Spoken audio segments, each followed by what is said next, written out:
Welcome to Just Bikes History. Did you know all the history behind Café Racer motorcycles? Today we're diving into the history of a motorcycle style that has transcended generations, the Café Racer, an icon of rebellion, speed, and style that continues to inspire motorcyclists worldwide. If you like this kind of content and want to know everything about the world of motorcycles, don't forget to subscribe to the channel and hit the notification bell so you don't miss any videos. To better explain this history, we need to go back to the mid-1950s and early 1960s, more specifically to the United Kingdom. And keep in mind three elements that define the birth of this culture: a jukebox, the Ace Cafe, and street racing in London. The Café Racer movement became popular in England, with a style marked by rock and roll. At that time, young British workers spent a lot of their free time in cafes, the only places they could go to listen to music, hang out with friends. As we all know, rock and roll and everything around it evoked rebellion. And what better combination than the rock and roll lifestyle, youth, and a motorcycle? Before World War II, motorcycles were something that only wealthy people could afford. But in the 1950s, after the war, they became accessible to young working-class people.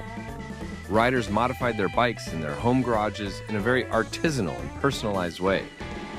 The goal was to achieve the highest possible speed by reducing the weight of the bikes, leaving them with only the essentials: a lightweight frame, a single seat, low handlebars, and racing tanks, usually made of aluminum or painted black, with rear-set foot pegs for a more aerodynamic riding position.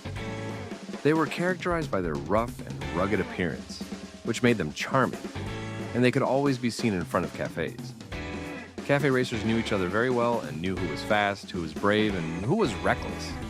Their meeting point was the cafe, and when a motorcycle passed at a good speed, they would immediately go out to challenge it.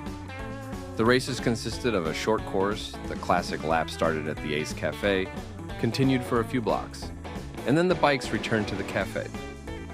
Another version of the races involved jukeboxes, which became the timer that marked the time to the frantic rhythm of rock and roll, thus obtaining the time in each challenge. The motorcycles would start as soon as the song began, follow a predetermined route, and had to return before it ended.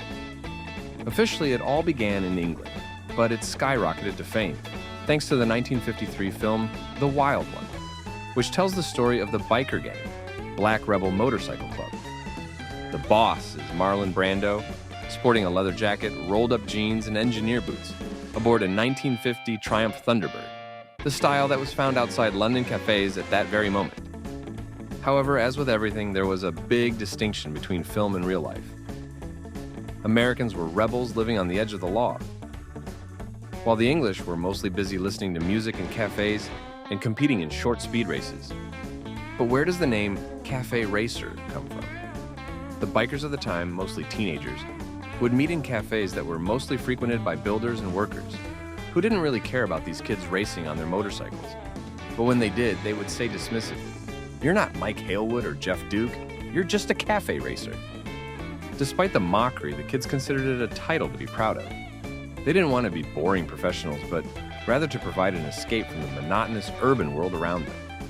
Because of this, all the kids in the cafe were known as Café Racers. But there was an exclusive group that called themselves Ton-Up Boys. This name was earned only by being able to reach 100 miles per hour.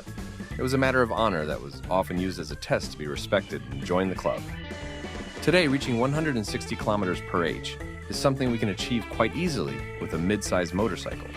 But back then it was difficult and very risky to surpass. Engines with little power, lightweight chassis at high speeds, stopped by brakes with a low level of safety and efficiency. Additionally, the bikes raced on city streets, along with everyday traffic. The asphalt surface was often uneven, and the oil and gasoline stains that adorned it made it even more dangerous. Add to that the fact that Café Racer riders didn't wear protective clothing or helmets because the experience of freedom and rebellion demanded it. They only wore jeans and a leather jacket.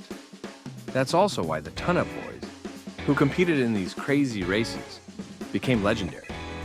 Reaching that speed on a bike like that was a test of their courage, and not just anyone could do it. Over time, traffic restrictions and safety regulations became stricter, and races between cafes became less frequent. Despite this, the Café Racer style has endured to this day, inspiring new designs and trends in the world of motorcycles.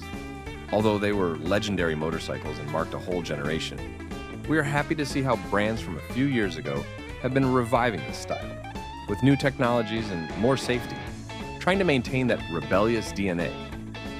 These machines are not just vehicles, they are experiences, an invitation to challenge limits, to explore new roads, and to live life to the fullest.